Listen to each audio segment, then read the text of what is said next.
You like that? We'll lead in with some laughter and whatever. So let me give you my version of the story, and then Adam, because you were there, right, I when was this shit there, went. and getting an earful, by the way. I'm sure on both Yeah, ends of this. yeah. So first of all, I'm not sure what happened between me and those guys. We're the serious decision guys, because we would literally renew literally at the show, Yeah. like sign the contract, whatever. And then the sales rep's like, well, I can't. And we're like, why? And so we're at the bar. This was the year before. I go up to one of the guys. I'm like, is there a problem? And I'm not kidding. It was like the movies. He just looked at me. And I'm like, are you not Ooh. going to say anything? Nothing.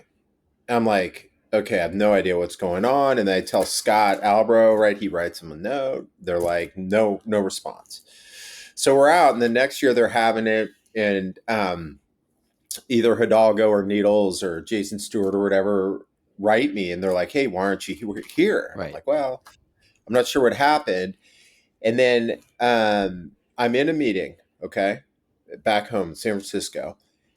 One of the young, employees at Tippett, this was Tippett, I think, or Focus, Yes. Yeah. Yeah. then it's like, hey, dude, you're trending on Twitter.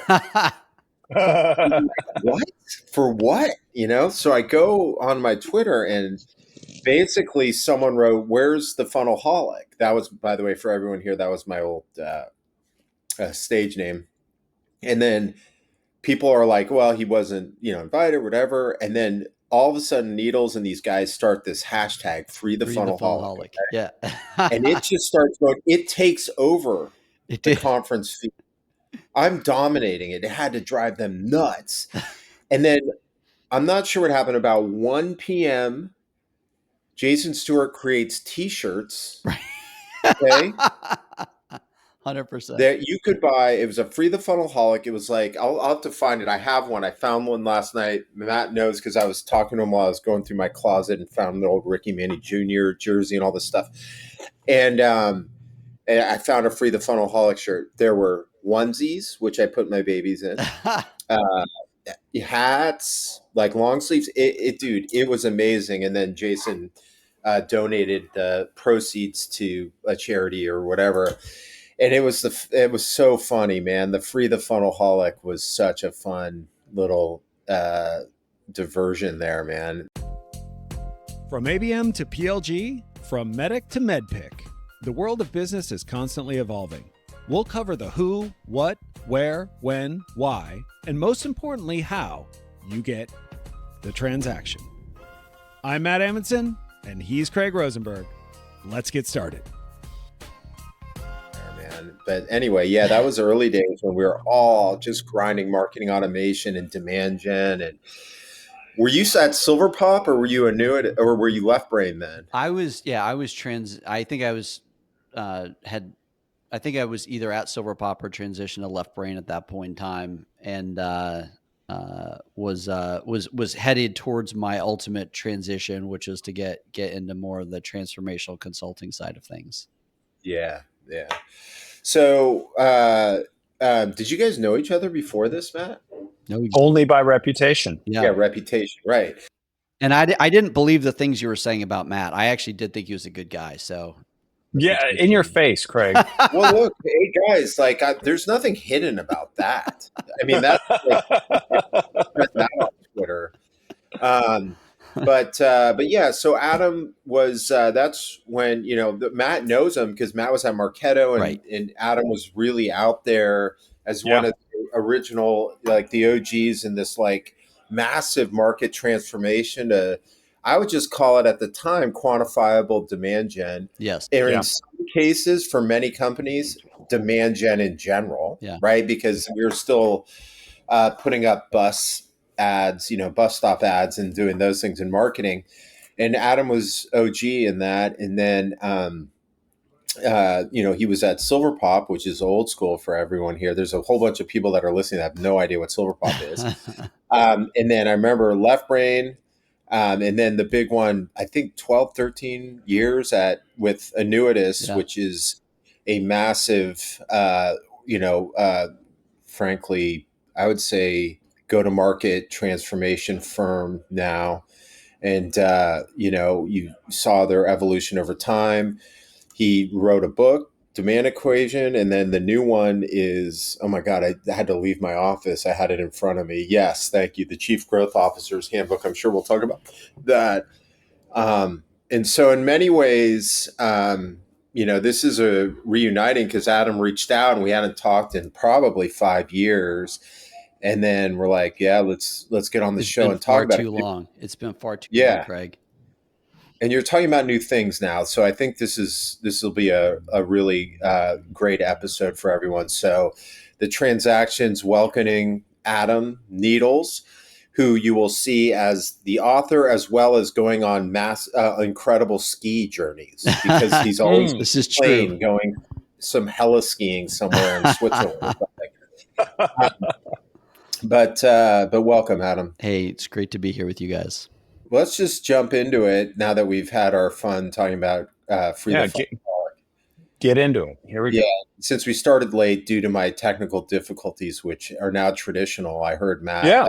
Hear Matt going, and here he goes. He's going to go try to get help, and then he was predicting the whole thing the whole way through. I know, he called it the whole way. It was I could hear him. It was like, I could hear the whole thing but not respond. So it was all right. So Adam, here's how we start the show, and then we go from there, which is, what is the thing or the things that the market thinks they're doing right? It could be methodology, best practice, approach, tactics, whatever that might be.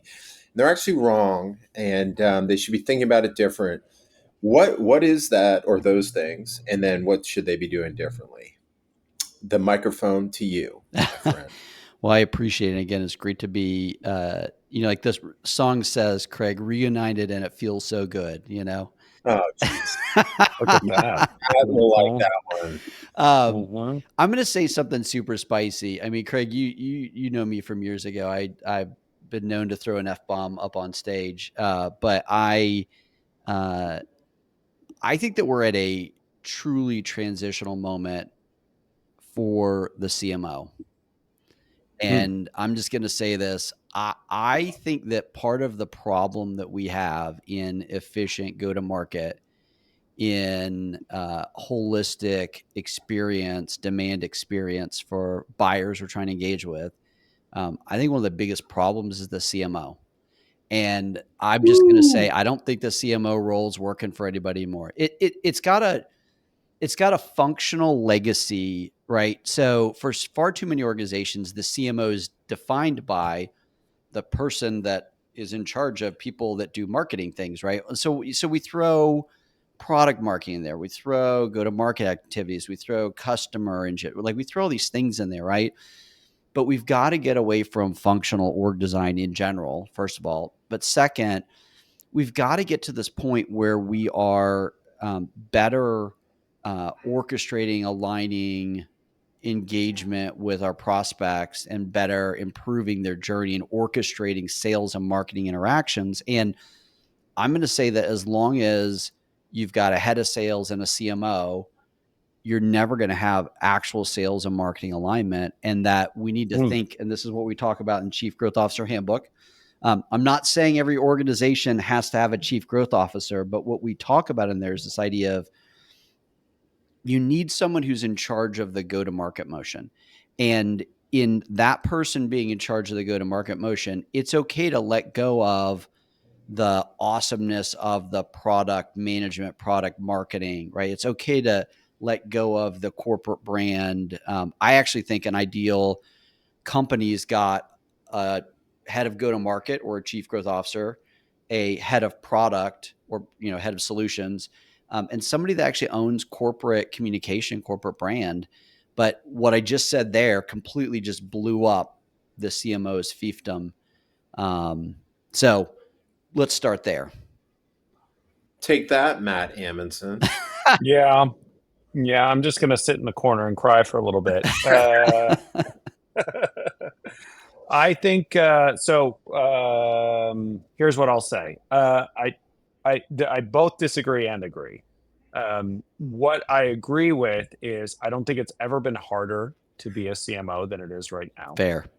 And I think because of the multidisciplinary requirements to be a modern CMO are, for the most part, overwhelming, and it's too tall of a task for people to be asked to do. Right. And so what you get in a lot of cases, you get CMOs who are either very brand centric, very product centric, very comm centric, or very demand centric. Yep. It's very hard to find the sort of RoboCop Venn The diagram unicorns. of all four of those. Right. Exactly. And that is, and in a way, that is what's being asked of everybody who, whether they carry the title of CMO or just marketing leader, head of marketing, VP of marketing, etc., is being asked to do. I'm not saying, being a sales leader is easy, or being a product leader is easy, or being, the engineering leader is easy. I don't think any of those things are easy, because I don't think anything's easy. Right. But I do think that it's pretty straightforward in terms of what's being asked of you. If you're a sales leader, the job is to build a sales engine and to go close deals. If you're a product leader, the job is to go build great product that your market wants. If you're the engineering leader, you're supporting the product team by actually doing the coding and building it. And if you're a marketing leader, you're like, well, this place really needs to have an identity, so you got to build the brand. And this place has really got to have pipelines, so you got to build the pipe. And we really should have the voice of the customer imbued into everything that we do, so you have to have great relationships with customers. And oh, by the way, there's this whole operational mechanism that sits beneath all of that. It needs to function seamlessly, so you have to be great at operations as well. And I think the reality is that's too many tasks that are falling under the CMO. I do like organizations that are divorcing the CMO from a lot of the operational parts of marketing, because I think the rise of the RevOps organization is strengthening that piece. But I agree, and I also disagree, because I've seen marketers who are capable of doing this, and they do it really, really well. And it's my life's goal and I aspire to be a person that falls into that camp as well. But didn't we try? I mean, so it makes sense on paper. It always did. But isn't this the same thing they tried to do? And Matt's old company, Marketo and Elko, tried to lead this chief revenue officer thing. Yeah.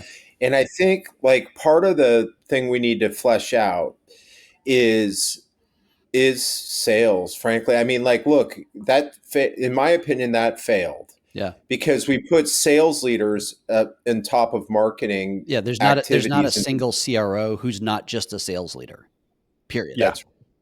So, and they are always they're the 800-pound gorilla in any equation on what we try to change, in my opinion. So I'm going to get your guys' reaction, but here, and I'm open to it, because I agree conceptually. Yeah. I don't see it working on the street, and honestly, it's because of sales, and we have this legacy relationship and personality now. Not that Matt's like this, but so we've got the 800-pound gorilla on the sales side, and on the marketing side, we have these hellaciously defensive leaders that are always worried about how they're being judged, and they're not fit for leading. They are fit for leading the marketing organization, but like a chief growth officer role. So for me, it's always well, how do we manage sales now? Right. But on paper, I get this. For example, Matt should be a chief growth officer wherever he goes, because he does think about the entire process and can add value across everything happening in the sort of life cycle, right? Which is the go-to-market motion. Right. And so I do think of him as a good example of someone who would be good at that. But again, it comes back down to there's a person making $1 million plus a year, running a sales org, demanding everything from the organization, burning the house down when they don't get what they want. And then we give them the reins, the demand gen budget, and it's all going to luxury boxes at Foxborough. Right. And it's that's where the thing fell down. So I think your reaction. Yeah, I think a couple of things. One, it's let's come at it from a different, we're talking largely B2B right now, but let's say that we are, Mhm. let's say you're at Procter and Gamble, right? Somebody who's a brand Yeah. manager is effectively doing this. They own a marketing budget. They own a sales budget. They own a number. A brand manager's ass is held to the wall for a number, right? And Yeah. so, you've got different industries, you've got different modes. And I know that's not a considered purchase, that's not a sales led, right? So it's a little bit different. But I would say, one, there's definitely people that are capable of brand and commercial leadership. And I think that it's something that is lacking in the B2B arena, right? And so I think we need to cure Yeah. for that more. Because what I'm kind of Yep. talking about is a commercial leader, right? Like when you talk about growth, chief growth officer or go to market, right? So I think that the other aspect of this is that, there are, and you mentioned this earlier, like there's definitely some like really smart marketers and there's some like really strategic sellers that I think can come at this. I just think it's a different role. And I think that um, in the B2B arena, like we have this like predetermined POV that everything is going to be, a sales led sales close. I see that changing a lot. So like, let's also Mhm. challenge the notion That's that true. the old school, because we've seen this, we work with financial services, healthcare, pharma, enterprise, security, ed tech. We work across a lot of industries that are sales led, considered purchase. That's the work we're doing at Annuitas. And we're actually seeing that the seller's role and like years, look, great, Craig, you were on the research side of this, right? But we've seen this out of Sirius, Forrester, Topo, Gartner, across the board, everybody, like that amount of time that the seller is involved, it just keeps going down in all the research, and the amount of time that people are out there on their own doing their own research, engaging in quote marketing or social or other channels, that's changing. And so I just think it's worth saying that in the B2B dynamic, the idea that you've got a seller out there who's just like the man or the woman, or out there like doing their thing, and they've got the relationships, and they're like you said, they want to be the box suite, et cetera. I just think that role is just changing and it's being customer driven. And so what I really want to see is I want to see a commercial motion where the nurture email, the website interaction, the event invite, the sales call all actually have cohesion, right? So Mm. we just need to Plus, talk about the fact that go to market for most organizations falls apart in execution every day. Most Mhm. organizations engage in random acts of demand every day. And because of that, for most organizations, their demand motions are largely NPV negative. And people turn them on as long as they're, closing contracts, and they turn it off and reduce that budget, whenever they just want to like sit on top of recurring revenue for a period of time. But we're just in a mode today where there's such disconnectedness. And if we were to really bring all this back together, we'd say, hey, this is really about orchestrating the interactions. And so, how do we have a role, a function that is thinking about the critical path, the orchestration, and then is responsible for the closed loop outcome of those activities? That's what we're talking about. I can get behind everything you just said. So I will say I'm not going to retract what I said, but I did focus on the people too much instead of the overall idea, which is what you just talked about. And there's still even in like, I mean, even today, there's still a lack of cohesion. And by the way, I totally, one of the things we see right now, like, particularly me, I'm working with early stage, right? Right. And we've got this incredible conflict, which is it's harder to drive. You don't kill me. Just wait till I finish the point. MQLs, the way we did, the playbook that made a lot of people a lot of money and a great career is broken. How we go think about it differently and all the things that go into the interactions makes a ton of sense to what you're talking about. How we get there, I think, is where the rubber meets the road. But I think about that all the time, which is like it's really hard for us to rethink everything Mm-hmm. until we have that sort of overall leadership that thinks about the entire go-to-market life cycle. I think another example is like Matt and I were talking about how in the really sort of high-tech sales processes, the role of sales is changing. Totally. The need for the buyer to be more technical up front changes the value that the sales rep can actually bring. And we've seen more and more where they're really focused on relationship management, which maybe there would be a reaction from you on that. And we have either SCs or value engineers moving up into the early stages of the process, and a lot of the touches are being run by other folks. We have a manager of of a sales process, or well, let's just call it a sales process. But we have started to really rethink those various interactions that are left, right? Because you talked about how it's shrinking, um, and in my opinion, the reasons it's shrinking is there's no value in a lot of those interactions. That's I exactly think it. It is literally, Craig, that is probably the most critical thing we have to ask about our sales and marketing touch points is when are we adding value? Because the reason, like, there's a linearity. If I say, and we run economic modeling all the time at ANNUITAS. I do this all the time. It is frightening how many clients, prospects we engage with, we run numbers. Like, they don't want to hear how much money they're throwing in a problem, but really the money is just a proxy for they're putting money behind things that interact with these prospects and these clients, but they don't actually add value.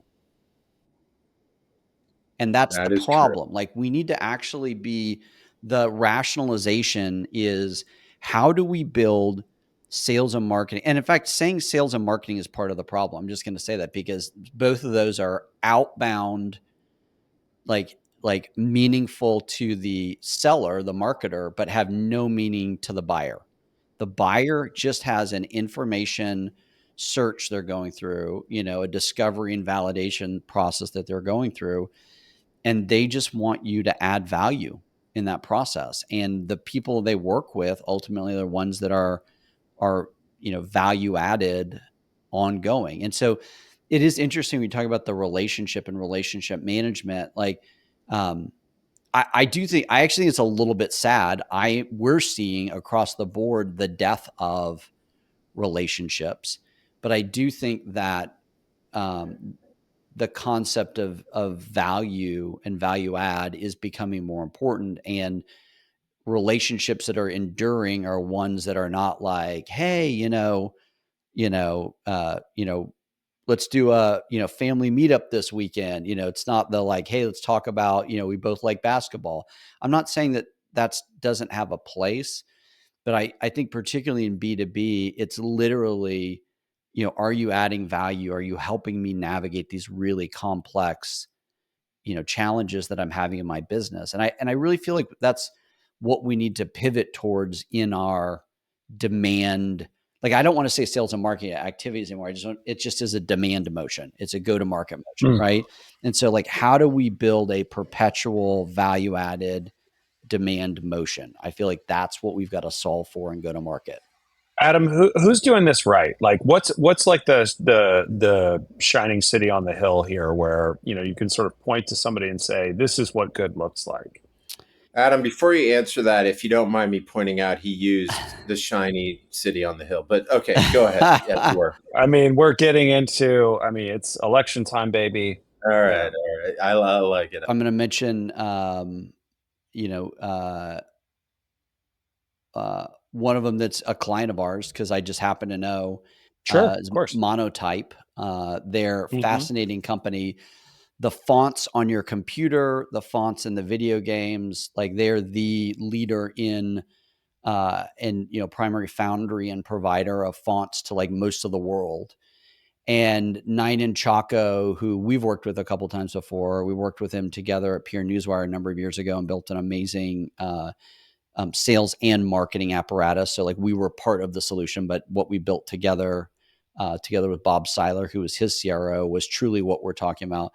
But Monotype is a great example of this, where they are truly blurring the lines between sales and marketing.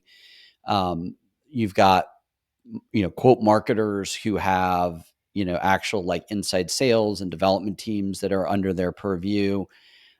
Sellers and marketers all have numbers that they're, required to hit. There's a continuous closed loop look at what we're doing. Obviously, we've been part of helping them to build an engine, helping them to build that process and close the loop. But what they're doing is they're optimizing perpetual interactions, right? They're looking at nurture activities, website, events, engagement channel spend, and they're constantly like beating it up and tuning it. And like they do QBRs where like sellers and marketers, commercial leaders, product leaders are all sitting in a room looking at the go-to-market and asking questions about what's working. And so at a programmatic level, at a system and a data level, and this is the important thing, an organizational level, they don't have strong sales and marketing lines. They've blurred the lines and they force a conversation around the journey and value add in that journey and improving it. And so Evan Kent, who is their demand leader there and is, herding cats sometimes, trying to get everybody to work together, is a great example of the type of role that is, I think, changing. He has a background. He was at Schneider Electric for a lot of years. He's sold B2B for, his whole career, but like he's forcing a cross-functional dialogue, and he's forcing cross-functional metrics, and partnering with finance, partnering with, key folks in the mix to really help his company be more successful. So I think Monotype is a great example. We've been working with them for about 3 or 4 years now, of what is possible. And I think what I do think is different there, and I'll give Nine some credit, is that you've got a CEO who's envisioning this as possible. I'm going to actually just say that one of the biggest challenges to what we're talking about is not sellers, is not marketers, is not CROs, is not demand leaders. One of the biggest challenges, Matt, I love your perspective on this, is the CEOs and CFOs that don't line up the right people with the right vision and actually force a legacy model on a lot of these companies.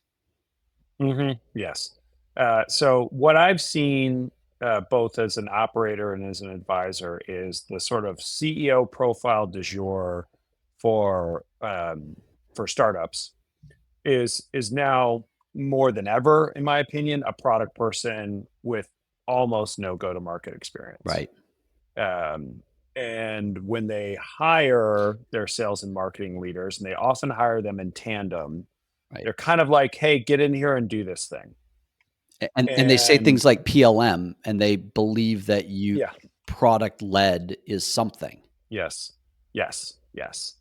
And what I would advocate for, and I think you'll start to see this as a trend. This is like we're getting towards the end of the year, so this is one of my big predictions. Is actually starting with or very much earlier in the process, bringing in a COO who's a very business-minded person who can come in and be the yin to the yang there.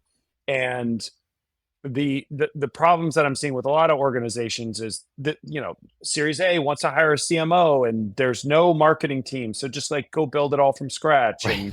And, Series A wants to hire the VP of sales and there's no sales team. Go hire a bunch of people and build it from scratch and transition us from founder-led right into sales-led. And I think, what I've been telling people for a long time is you don't need a CMO, you don't need a sales leader. What you need is a demand gen person, or you need a sales manager type. And actually, the more I think about it, a lot of this stuff is these cycles of we hire a CMO and it doesn't work out, and we make a change within a year or 18 months. We hire a VP of sales and it doesn't work out, and we make a change very quickly. There's just no overall strategy for people to walk into whatsoever. There's no, the thing that the analogy that someone gave me who's very intelligent was like, there's no sort of booster rocket that like takes it up and then just sort of falls away and gives it its momentum. Right. It's more just, hey, you guys are here and sales and marketing, just go do that thing. And I think that is what's hurting a lot of organizations is there's no overall strategy around how to do it. You brought up PLG and PLM. It's like, that's an idea that we could bring in maybe. And if it works, great. And if it doesn't, we'll have to make a quick transition. But these things don't get thought through. They just sort of ride the wave of like, whatever GTM du jour is popular at the moment. And PLG or ABM, like these are not strategies. These are just concepts. These are frameworks. These are approaches. Yes. Like these are not solutions. Right. Yeah. Right. So I hear a lot of what you're saying around, where CMOs are coming up short, and I agree with it. I think and disagree with it. I don't think it's David earlier.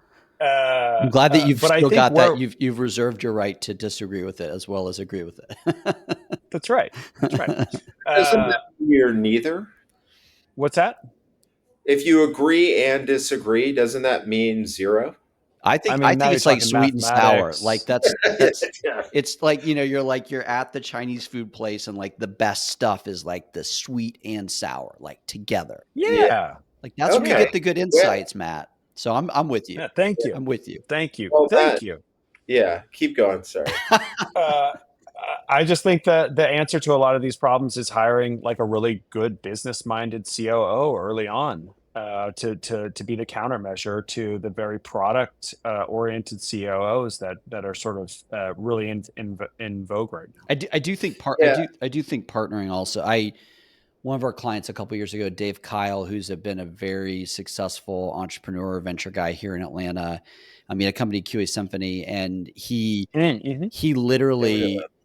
Their go-to-market was flailing. They had a great product, but they were like stuck in this like low-end trial mode, lots of trialists, not a lot of conversions, hiring salespeople to throw at the problem. But like they, and I'm just going to say, he brought us in. We did a lot of actual customer journey analysis. We really looked at and said, hey, if you want to be more strategic, like let's look at these other strategic stakeholders. Let's talk about how to talk to them, how to engage with them. And what I think he was really smart about is that he was like, I know we don't have a blueprint. And he was like, hey, if you guys can accelerate that, that's going to be the game changer. And so I loved the partnership where it's like, he admitted that we went in, we helped, we worked with them. We also helped him bring in a CMO who was very demand oriented, and it just kick-started, right? And so it was this like admission of like, hey, we might actually need some help. We might need to actually like map this out a little bit. The advantage was that they went from 0 to 60 on a very successful program. Like you raised the MQL earlier, Craig. I will tell you, just because I know from these guys, their lead to opportunity conversion when we first engaged with them was like 4%, 5%. And it was like 43% like a year later. And so like, you see the rapid results. And so, I raise this just to say that, just throwing people at it or just hiring people, to your point, Matt, and going like, hey, you like fill all this in, you still need the insights and the plan. Like you still need that strategy, right? That blueprint. And I feel like that's often the missing piece in go-to-market is like people, and that's why I say this over and over again, but I really believe it. Go-to-market falls apart in execution. It's because people have all these great ideas about their product, their service, their addressable market, their target for who's going to use the product. And then they don't actually build that same level of granularity and blueprint in the actual process of connecting with the stakeholders. They're going to acquire the product and that you're going to scale that. Because once you've built the product, the scale motion is really got to be around the go-to-market, Yeah. So what's in the blueprint? What is the blueprint? This is what we should be talking about. So I think the starting place for the blueprint is... Yeah, Matt, this is what we should be talking. Hold on, Adam. Let me just attack Matt. Yeah. See this... Sorry, go ahead. Just by his reaction, I didn't even need to say it. That was amazing. Yeah. I just brought up that I wanted to do a zinger, and then he just went, So, all right, as you were, please. I think that the start of the blueprint is that like we actually need to let me advocate for and Matt, you raised, PLG earlier, right? Like I want to come back to, so many companies have great products and services, and they've spent so much time and energy doing persona work and understanding the people that use their product, but they have not applied the same level of research and insights to the people and the process that buys their product. And so I think the start of the blueprint, Craig, is understanding the target stakeholders, the savvy cohort that is going to buy your product. Like, what are their real higher order business needs? What is their process? Who's involved? What is their content consumption? Where are they going to solve their problem? And what are the frictions that they might be seeing with you guys, with other competitors? We've got to start with that framework and then map that to actually like seeing those flows. And we always talk about the idea of getting to what we call a conversation track architecture, which is like, can you see the common paths and the stages? Because once you can see that, you can go, event, nurture flow, right? Website, sales call, demo. Like if you can see the paths, you can then rapidly rationalize that value add that you were talking about earlier, Craig. Like, what is the value add at different stages, across different segments? And so I think the start of the blueprint are the insights to lay out like the tracks that you're trying to enable. So it's who's involved in buying the product, right? How do they buy, what's going, all that, except for the how do they buy, how do they buy, what are they all about, etc. But what you're saying is also important that nobody does is, where do they get their information, how do they engage? I think we focus in on the user when we think about that, and so we take that, and then when you say flows, then we are building the flows against that stakeholder map. Is that the idea? And like how we're going to engage with them and add value across the various steps. And that is the blueprint. I think that's the start. I think that's the start of the blueprint, because I think that the keel of the boat you're trying to build has got to be those critical paths you're trying to enable. And the critical paths, first of all, there's not one, there's several, because you got several stakeholders. Two, those critical paths span multiple channels. Think about how many times, Matt, right? Think about how many times somebody tries to analyze like their spend across channels, and they're all about like, oh, what was the original source? Or like, what was the last source, right? We could not be more in a state in this marketplace of massive multi-channel interactions, massive. And so like, if you're not thinking in a portfolio view about engagement channels, where it's like, hey, like we're going to mix these together, but in a way that is going to enable people to string between them. Like if you're, this is the real, I mean, we're seeing for us with clients, we're seeing, and I love if you guys have perspective, we're seeing literally the death of search marketing right now. Like so many people are still so doubled down thinking that a search ad, traffic ads are so critical. Same thing with, I would say, with social ads right now, because they're looking for like a start. They want to be there at the start. But the thing is that the game's not the start. The game is actually the journey at this point. And so, you look at where we're doing analysis, we're seeing like rapid, like fall off in the efficacy of search advertising, but yet rapid increase in the costs. And so like literally we have clients that are saying, we're going to get out of search advertising entirely. And frankly, having conversations with traditional ad people and going like, hey, we need more display. Like in a community, like in some industry's website, like we want to be in the right place at the right time. But it's this over focus on like the single channel, that like, what was the lead source? And the thing is, the three of us are having this conversation, right? Probably understanding and having the same POV. Somebody go educate a CFO who's going to beat the shit out of you of your budget because they want some sort of forensic proof of the source. They're tackling the wrong problem. And so that's why I go, when you talk about this blueprint, Craig, I think the starting place has got to be the hops. And then what you're going to do is you're going to go, okay, the blueprint then becomes saying, how do we how do we have telemetry across the hops, meaning like knowing what stage someone's at, what they're doing, intent, engagement, like being able to see that. Because it's not about funnel management. It's really about just understanding where someone is in their journal. And then it's also saying, hey, at different stages, let's rationalize the different modes of engagement that make the most sense, including when do they want to start engaging with a seller? Like, don't, every seller's like, oh, I want to get engaged earlier in the process. Maybe the buyer doesn't want you engaged earlier in the process, but your company should be engaged earlier in the process. That's the problem you should be solving for. And how do you get there, even though they don't want to talk to your seller? Okay, I get it. The blueprint makes complete sense. Can I just mention something I've mentioned 3 times so Matt can grow really quick, and then we'll go back to it? We talked about the CEO and COO. Actually, now that I sort of sit in my seat, the biggest education point for this change is board level. I agree.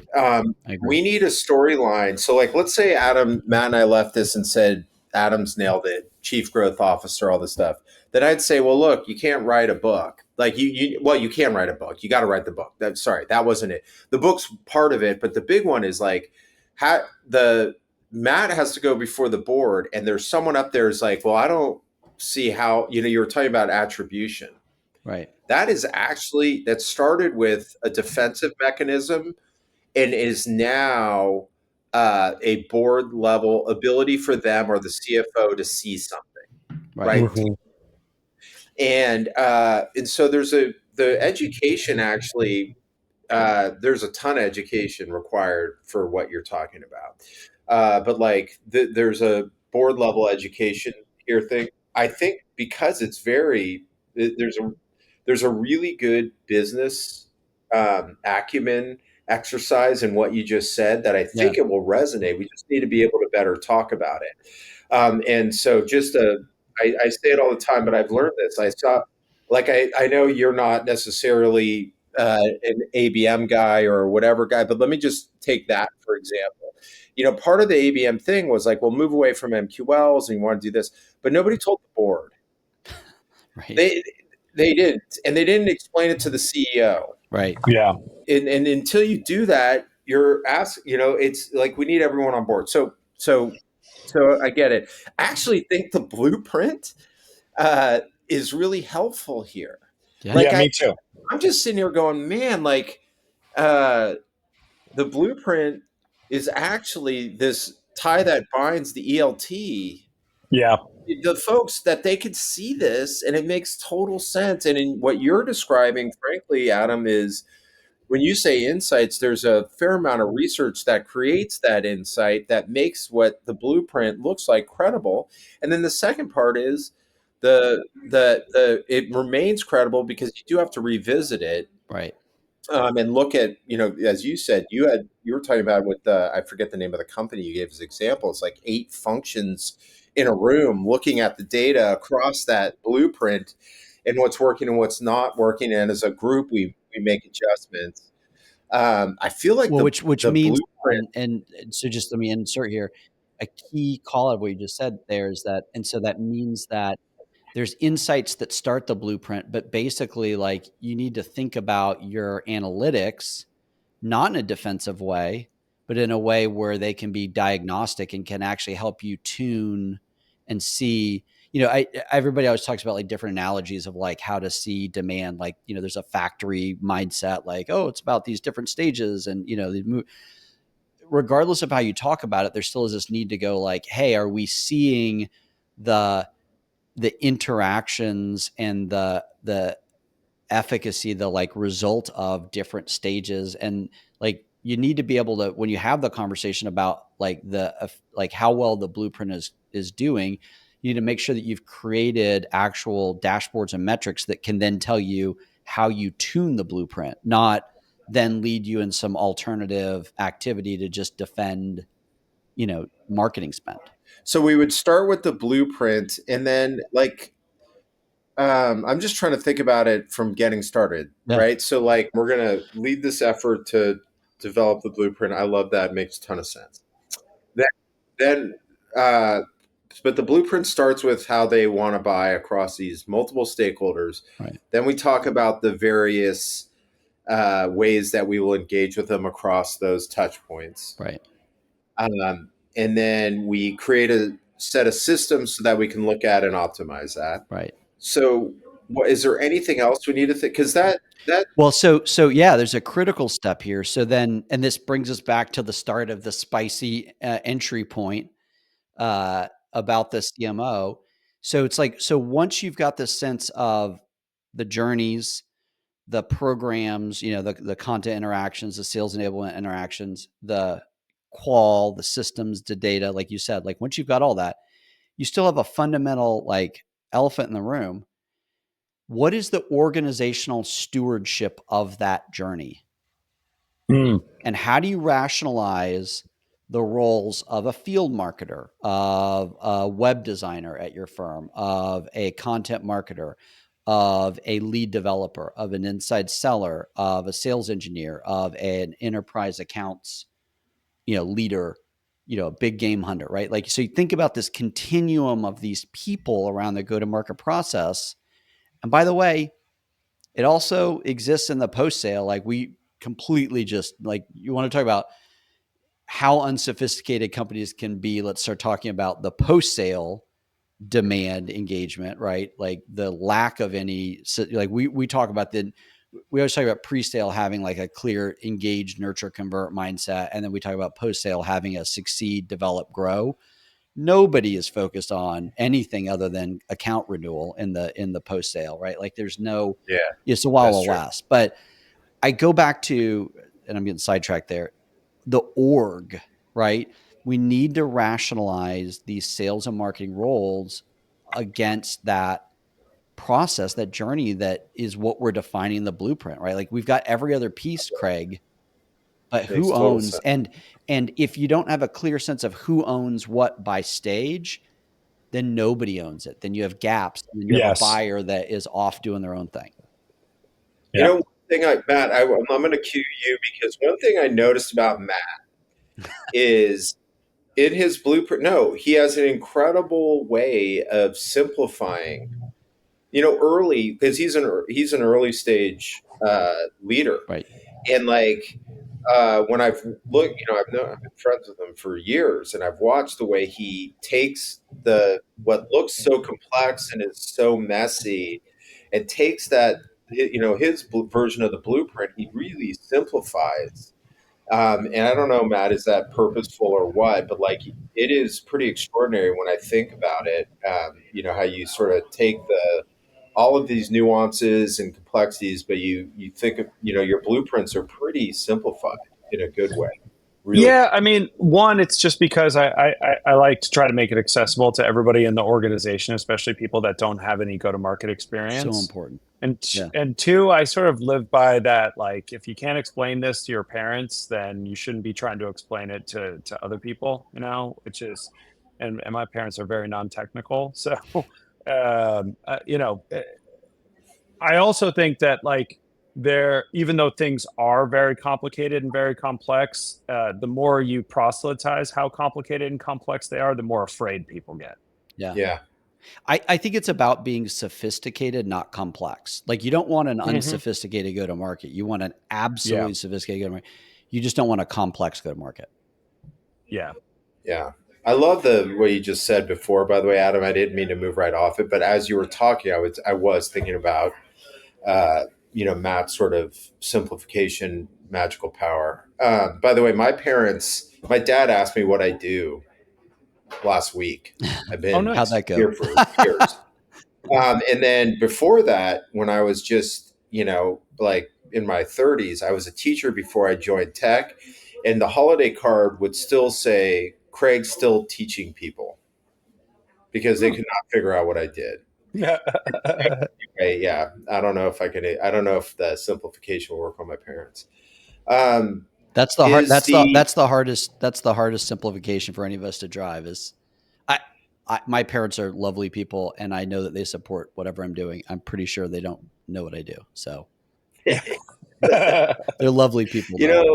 Yeah, one thing, Adam, since you work with other verticals, one thing I did learn at Gartner was that it did feel like the other verticals besides tech were less sophisticated, but more aligned and integrated Mhm. and more closer to the chief growth officer idea than tech.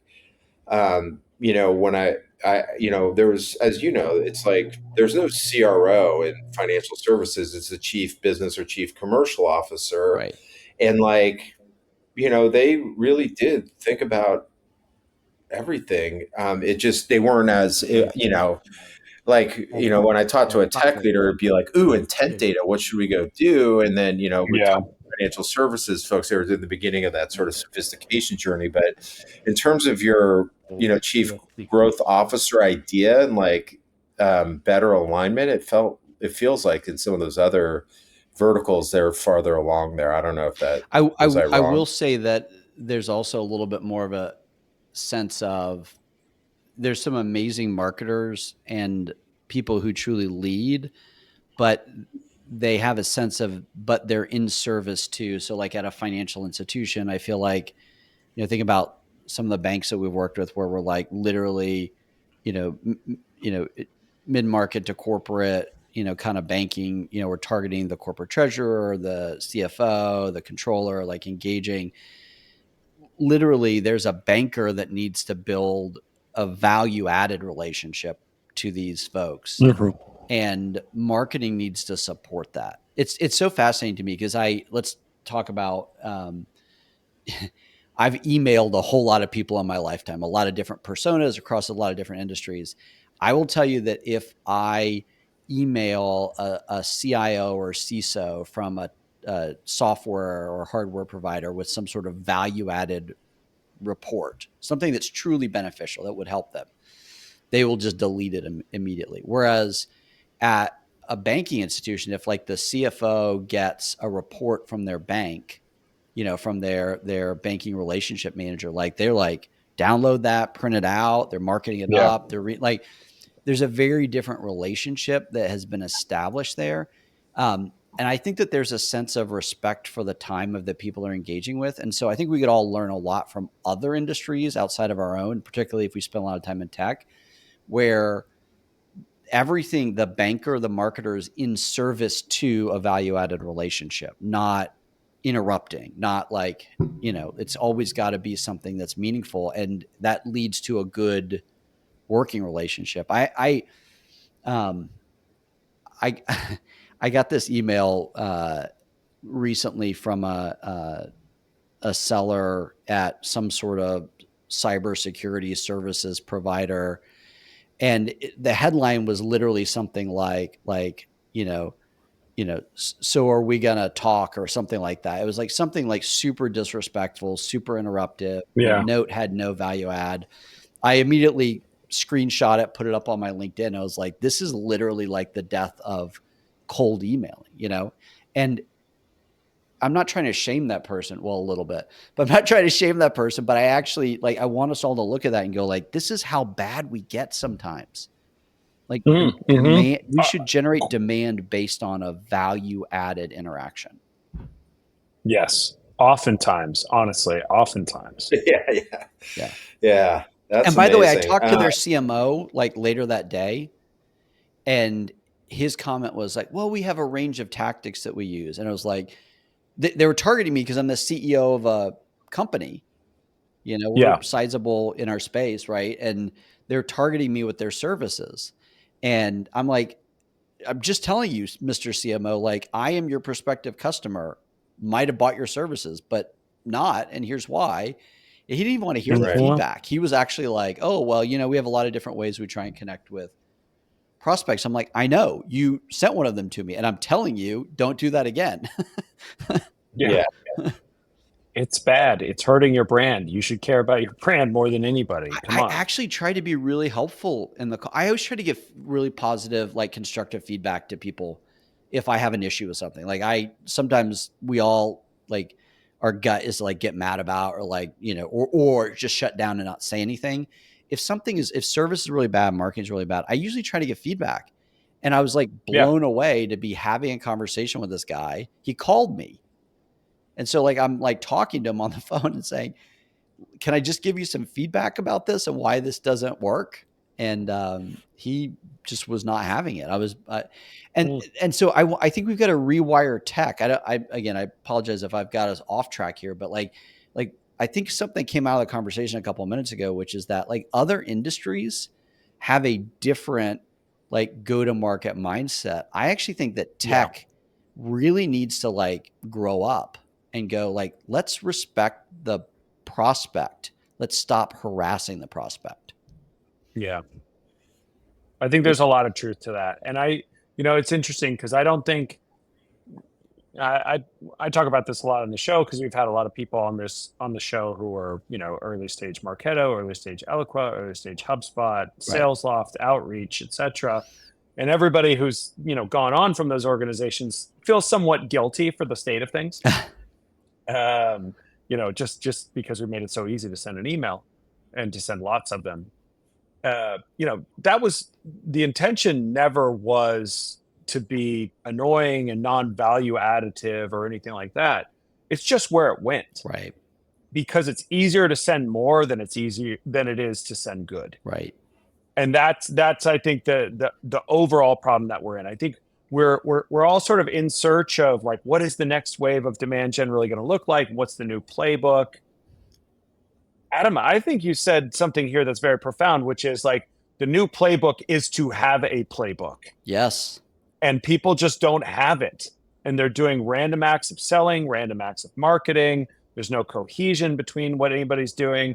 And then, to put the cherry on top of all of it, here comes somebody and throws you an email that looks like that, which, I get a dozen of those emails a day as well. And I'm just as turned off as you are. So it's, I think starting with a blueprint is my big takeaway from this call today. And I think that is a really, really important component of what we discussed on today's call. And something that everybody should be thinking about is what is that one blueprint that everybody in ELT is aligned around, whether you're building product, selling product, marketing product, or keeping the finances together around the product that you bring into market. 100%. One footnote to that. AI is going to be really important in all this. AI is not a blueprint. Like you need a blueprint before you start sticking AI in this. Like I just feel like there's a need to say that because everybody is just substituting their lack of go-to-market for AI. And I don't think that AI is the solution to your bad go-to-market. I think to your point, you need your playbook needs a playbook, and then plug AI into like where it makes sense in this, because AI is going to be super powerful in your go-to-market. Yeah. All right. Well, that was awesome. It was a deep conversation. I thought initially, oh God, another guy trying to do the executive alignment play. But actually, even if you didn't create a chief growth officer, there was a lot to learn on how you would just frankly do better go to market. The blueprint was huge. And as Adam said, this is what you should talk about. And so that, as you said, I mean, that's like, I can do that at seed. I can do that when I'm a multi-billion-dollar company. Better decisions about everything. Like and then I liked how you're saying like blueprint, then resources. Like, those, that is really important. So I would say this overall. I think this is a big one. I wasn't kidding. Like to bang the drum, if you thought about on your side, Adam, all the stakeholders involved in making this change in mentality, you might think the same thing. That's what I think, is that we often get the early adopter person attracted to innovation to latch onto these things. And those people often fail when they go up and when they go down. And like helping sort of folks explain that and bring it to the table and how we're going to look at it, I think is going to be, you do the right thing for the world. So hopefully so Craig, you're still teaching. You're still teaching. Oh, well, thank you.